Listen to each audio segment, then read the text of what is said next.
Hello everyone. Thank you for attending our Zoom webcast once again. My name is Seewing Yee from the Yee Real Estate Network. We help out-of-state investors for the past almost 20 years to buy cash flow, turnkey, and appreciation potential turnkey properties in the fastest growing markets in the country, mainly in the South and Southeast. And my co-presenter here is once again Mr. Richard.advani, who is one of the top investment loan agents in the country. He helps real estate investors and primary owner-occupied buyers as well to finance purchases anywhere from 1 to 4 units, I believe, and using Fannie Mae lending guidelines. And so he has helped many of our members to finance their investment purchases for many, many years.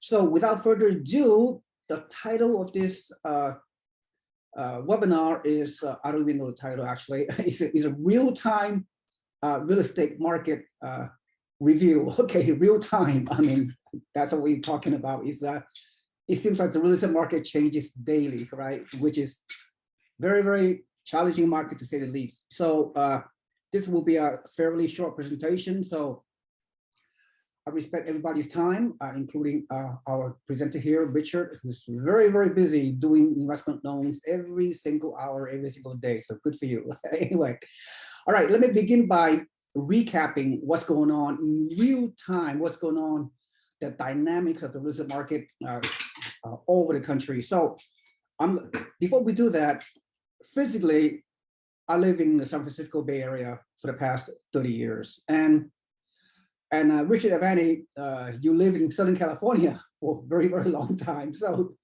it happens that physically we experience, all the challenges of living in our respective area here in California. So we see the real estate market situation. And let me give you one example of my area, what's happening in terms of real estate. Although I'm a licensed California broker, I don't do local real estate, okay? I just help our investors from all over the country buy out-of-state properties. That's our business model. But let me show you some cases of what happened in some of the transactions that occur in the San Francisco Bay Area, mainly in San Jose and in the peninsula, San Mateo County, and then the East Bay, the East Bay, like 30 to 50 mile radius of San Jose.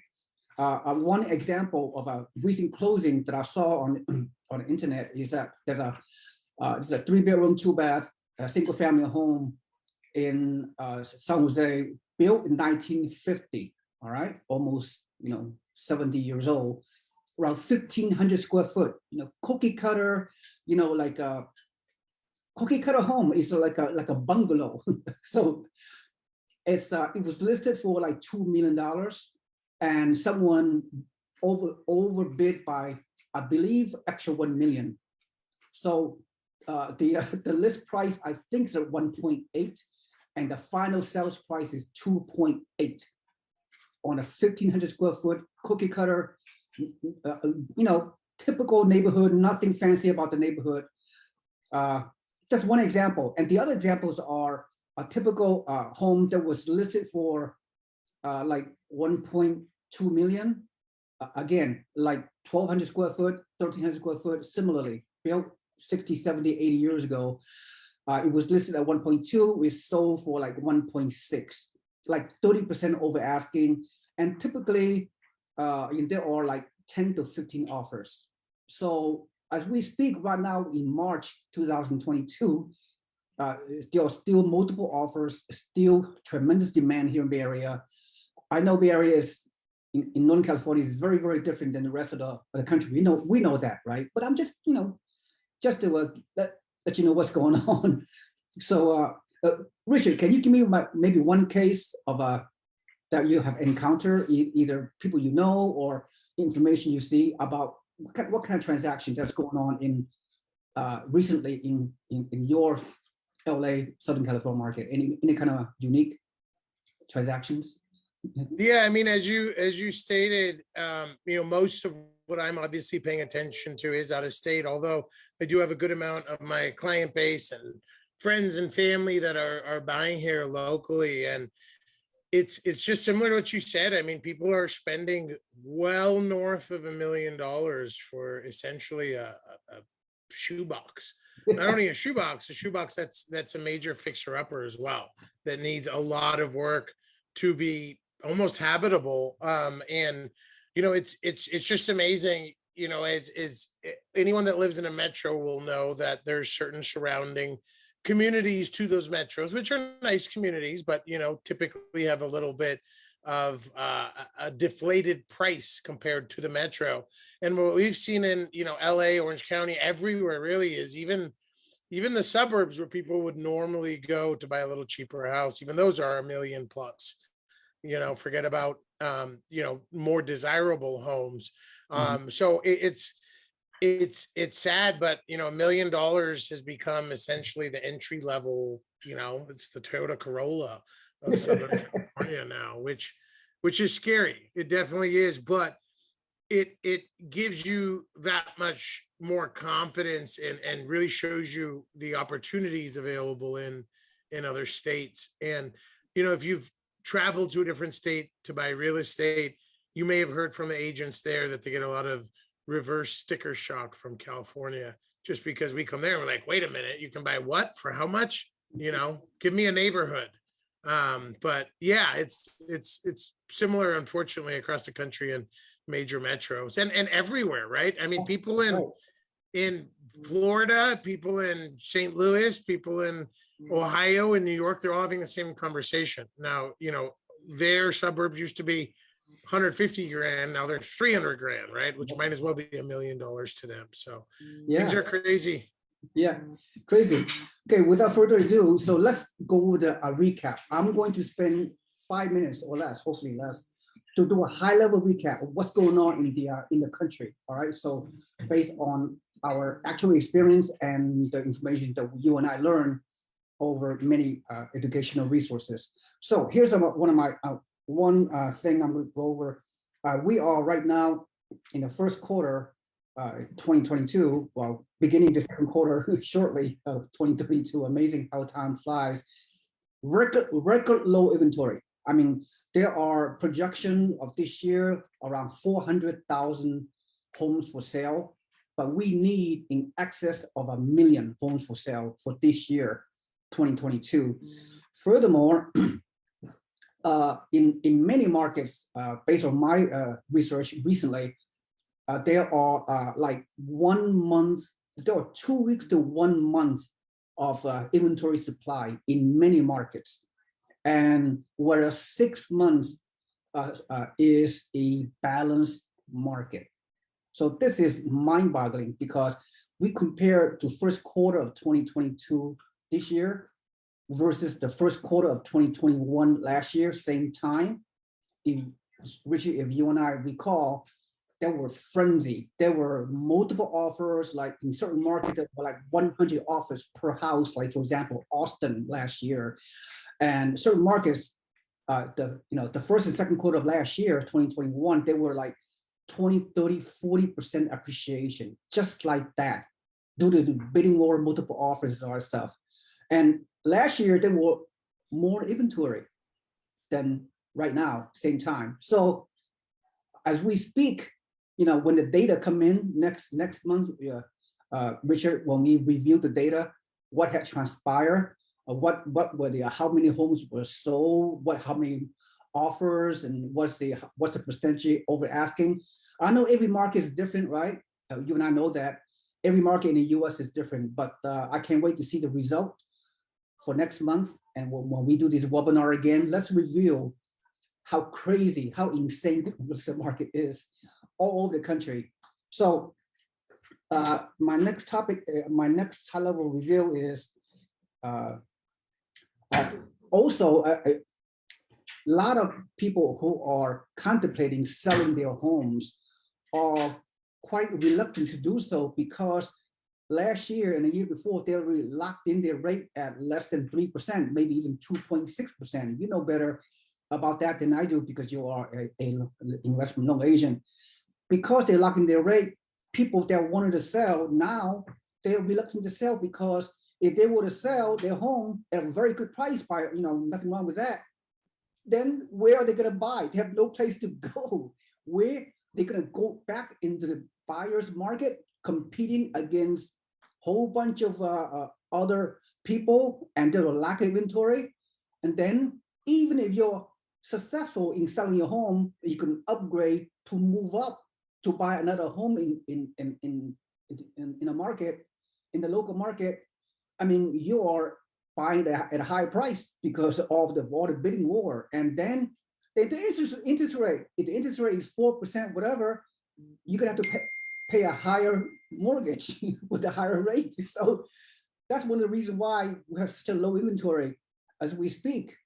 And then not only that, so a lot of people want to lock in the rate. They don't want to move, right? They're scared. They don't, for obvious reasons. And then the new builders all over the country, due to the last year, due to lumber costs, skyrocketing lumber costs, and the supply chain disruption, the new inventory, the new builds all over the country are not coming online. There's insufficient new homes to sell because the builders taking a lot longer to build, twice as long. Instead of 6 to 8 months, it's taking them like 12 to 14 months to finish construction of homes. Plus, there's a labor shortage in the construction industry, and the high cost of getting the supplies, for the new build, the windows, the doors, the appliances. It's hard to get those supplies because of the supply chain massive disruption. So, then, furthermore, let me see what else is going on here. Let me look at my notes. Then, even at Richard, even a 4% interest rate increase this year, so far at least it has not dampened the demand. People are still buying. Buyers are still are motivated to buy, regardless of the 4% interest rate. Time will tell. How much higher the interest rate going to go for the rest of this year and beyond. No one knows for sure.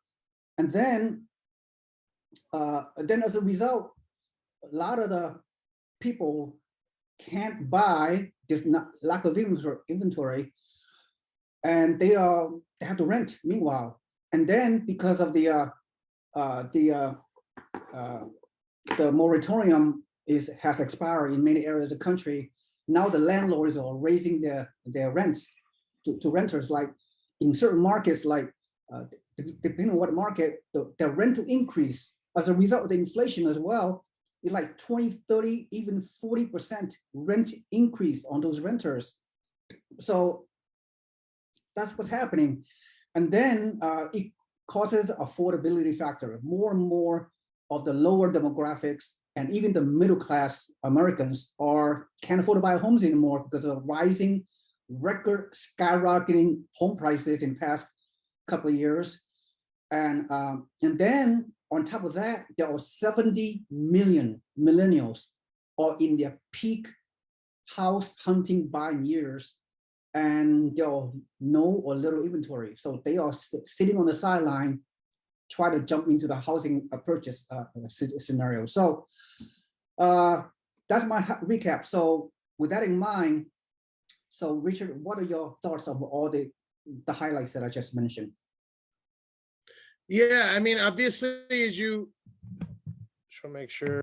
Yep, as you mentioned, with interest rates going up almost 1%, everyone's kind of projection was that it's going to have this huge effect on the real estate market, and obviously, it's going to remove a lot of buyers from the market, and therefore, maybe help things kind of level out. But I think the problem is so much bigger, as you mentioned. Even with a reduction in potential home buyers, there's still such a huge inventory problem. And, with the amount of homes that are needed to be built versus what's being built, merely having interest rates move up isn't going to equalize the market. The other thing that we've seen too is, it's not really pulling people out of the home buying market. Unfortunately, though, is people were really pushing their max at, let's say, a $700,000 or $800,000 purchase price, for example. Now with rates 1% higher, the maximum they'll qualify for has dropped a little. So it has resulted in even more competition in that, entry level house range, because people that were going above and beyond that entry level house range are now being pushed to the entry level house range. And, that 1% increase isn't going to make a huge difference to the affluent people, right, that are buying multi-million-dollar homes. They're still going to buy. It's not going to change that. But it's actually going to make things a little even tougher for those entry-level homes, contrary to what most people would expect. So, the important thing, I guess, to keep in mind too is that we were spoiled for a long time. Interest rates are still very, very, very low historically. We were just talking to my mother yesterday. I think her first interest rate was at 18% adjustable. So, we are still historically low. Yes, we're higher than last year, but inflation is double to triple of what it was last year as well. So, if you remember, the beauty of real estate is that 30-year fix and the hedge against inflation. And although that 30-year fix is higher now, well, inflation is dramatically higher as well. So you still are seeing that wealth building benefit of real estate, regardless of the fact that rates have gone up 1%. So yeah, time to go out there and buy some houses.